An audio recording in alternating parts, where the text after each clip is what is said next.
오늘 말씀 느헤미야 7장 5절에서 7절 말씀입니다. 세 번역으로 읽겠습니다. 귀족들과 관리들과 일반 백성을 모아서 가족별로 등록시키고 나의 하나님이 나의 마음을 감동시키셨다.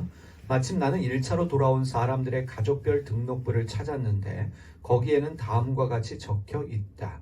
바벨론 왕 느부갓네살에게 사로잡혀 바벨로니아로 끌려간 사람들 가운데서 많은 사람들이 바벨로니아 각 지방을 떠나 제 고향 땅 예루살렘과 유다로 돌아왔다. 그들은 수룹바벨과 예수아와 느헤미야와 아샤랴와 나야마와 나하마니와 모르드게와 빌산과 미스베렉과 비그웨와 느흠과 바하나가 돌아올 때에 함께 돌아왔다. 그 이스라엘 백성의 명단과 수는 다음과 같다.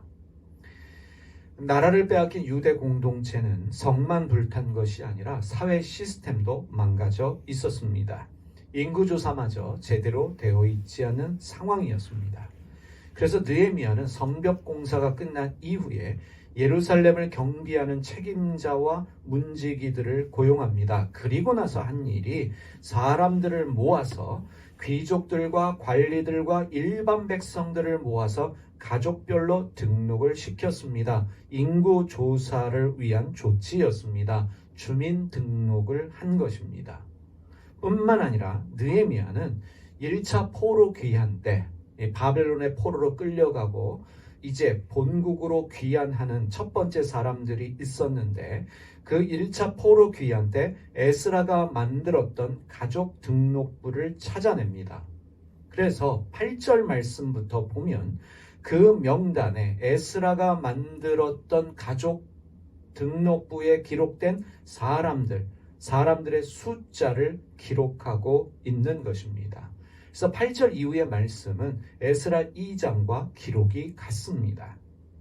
느헤미야는 성벽이 완성된 후에 누가 성에 살 것인지, 그리고 지금 예루살렘에는 얼마나 많은 사람들이 살고 있는지, 그들의 직업은 무엇이고 그들의 직업을 어떻게 활용할 것인지 알아보기 위해서 에스라가 작성한 정보와 기록을 활용하고 있습니다. 느헤미야는 정보와 자료의 중요성을 배우게 합니다.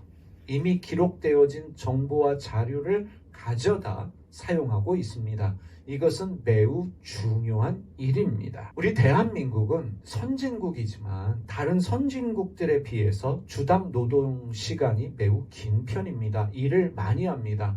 일을 많이 함에도 불구하고 타 선진국에 비해서 생산성은 높지 않습니다. 일은 많이 하는데 생산성이 높지 않다. 그 이유가 무엇인가? 교육에 있다라고 말할 수 있습니다. 한국 교육의 문제는 암기하는 데 있습니다. 암기식의 교육이 문제입니다. 무조건 외워야 합니다. 잘 외우는 사람이 좋은 성적을 받는 시스템입니다. 무조건 외우는 일이 중요하기 때문에 수업 시간에 질문하지 않습니다. 질문하는 것도 질문을 받는 것도 좋아하지를 않습니다. 어떠한 비판 의식도 없이 토론도 없이 교과서에 쓰여진 대로 외워야 합니다. 다시 말하면 정보와 자료 활용이 중요하지 않습니다. 그래서 배우지를 않습니다. 반면에 서구 선진국의 교육에 중요한 것은 글쓰기입니다. 글쓰기는 내 생각을 쓰는 것이지만 내 생각을 쓰기 위해서 필요한 것이 정보입니다. 자료입니다. 다른 사람은 어떻게 생각하는지, 다른 사람들의 의견은 무엇인지, 이 일에 대해서 A라는 학자는, B라는 학자는 어떻게 말했는지 그 정보와 활용을 잘하는 것이 글쓰기에 매우 중요합니다. 그래야 좋은 논문이 나오지요. 이 한국 논문이 계속 표절 시비에 문제가 생깁니다. 베껴 쓰고 인용하는 일을 잘 못하는 이유가 어디에 있겠습니까? 어릴 적부터 이런 교육을 받지 못했기 때문에 어떻게 다른 사람의 정보와 자료를 활용해야 되는지 배우지 못했기 때문에 좋은 논문이 나올 수가 없는 것입니다. 서구 교육의 글쓰기와 더불어 중요한 또 한 가지는 바로 토론입니다. 토론을 하기 위해서 필요한 것도 정보와 자료입니다. 무조건 내 생각만 얘기하는 것이, 말하는 것이 좋은 토론은 아닙니다. 다양한 사람들의 의견을 말할 수 있어야 합니다. 이 토론 문화를 제대로 배우지 못했기 때문에 국회의원들만 봐도 자기 생각만 이야기를 하고 늘 큰 소리로 이야기합니다.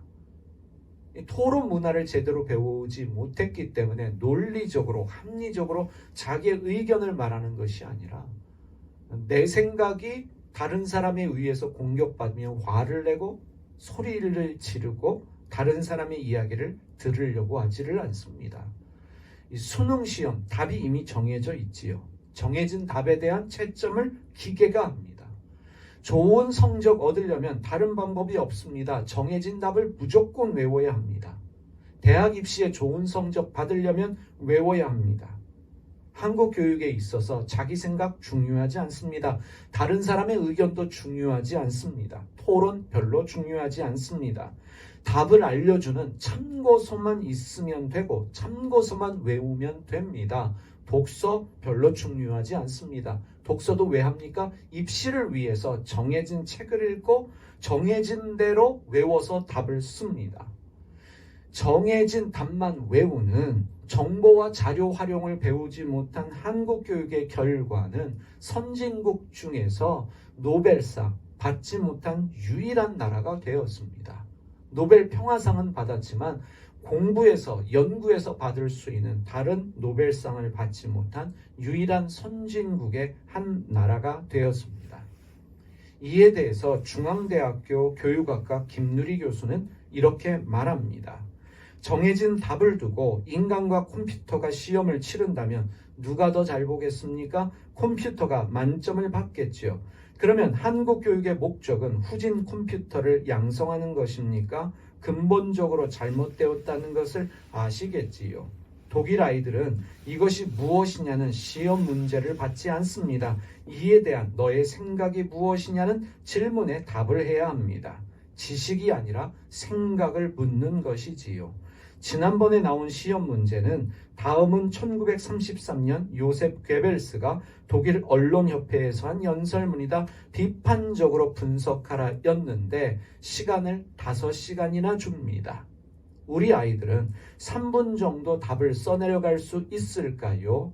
이 문제에 답하려면 2가지가 필요합니다. 하나는 자기의 관점, 이 대상 또는 현상을 읽어내는 자기의 관점이 없으면 답할 수가 없겠지요. 그 다음이 엄청난 독서량입니다. 스스로 읽어가며 사유한 축적물이 없으면 이런 문제를 풀 수가 없습니다. 한국 교육은 무조건 외워야 하는데, 교과서와 참고서를 외워야 하는데, 서구의 교육은 글쓰기와 토론을 위해서 정보와 자료를 활용한다는 것입니다. 그 결과는 엄청난 차이입니다. 그런데 문제는 또 여기에 있습니다. 우리의 교육이 무조건 암기해야 하듯이 한국 교회의 신앙도 무조건 믿어라, 이것이 대세입니다. 의심하지 말고 무조건 믿어야 합니다. 고민하지 말고 믿어야 합니다. 한국 교회는 고민을 거부합니다. 질문을 거부합니다. 이미 답이 정해져 있기 때문에 교회가 가르쳐주는 대로, 목사가 가르쳐주는 대로 무조건 믿어야 합니다. 의심하고 질문하면 절대 되지 않습니다. 다양한 의견을 말할 수 있는 토론이나 대화조차도 용납하지 않습니다. 다른 종교에 대해서 배타적입니다. 우리만이 진리이고 우리만이 옳다라고 주장을 합니다. 성경 공부를 한번 생각해 보시기를 바랍니다. 답이 이미 정해져 있습니다. 정해진 답을 쓰는 것이 성경 공부입니다. 학교 교육과 전혀 다르지 않습니다. 신앙에 관한 다른 사람의 관점, 이해를 용납하지 않습니다. 그래서 신앙 서적도 분야가 정해져 있고 책 읽는 것도 한정되어져 있다는 사실입니다. 건강하고 올바른 신앙은 무조건 믿는 신앙이 아니라 의심과 질문을 통해 공부할 수 있어야 합니다. 다양한 정보와 자료들을 읽고 활용할 수 있어야 합니다. 내 생각을 말할 수 있을 뿐만 아니라 다른 사람의 의견에 대하여 경청하며 배우는 토론이 있어야 합니다. 무엇보다도 다양한 분야의 책들을 신앙인들이 읽을 수 있어야 합니다. 심지어 다른 종교의 책들도 읽을 수 있는 그런 여유가 우리에게 있어야 합니다. 그럴 때 우리의 신앙이 건강해집니다. 깊어집니다. 넓어집니다. 여유 있고 넉넉한 신앙, 하나님의 마음을 가진 그러한 신앙이 될 수 있다는 것을 여러분 기억하십시다. 그래서 우리에게 고민과 질문, 성찰이 중요합니다. 오늘도 고민하고 질문하면서 성찰하시는 그러한 신앙의 진일보가 있는 날 되시기를 바랍니다. 기도하겠습니다. 하나님 아버지, 오늘도 고민과 질문과 성찰을 통해서 믿음의 진일보할 수 있는 날들이 되게 하여 주시옵소서.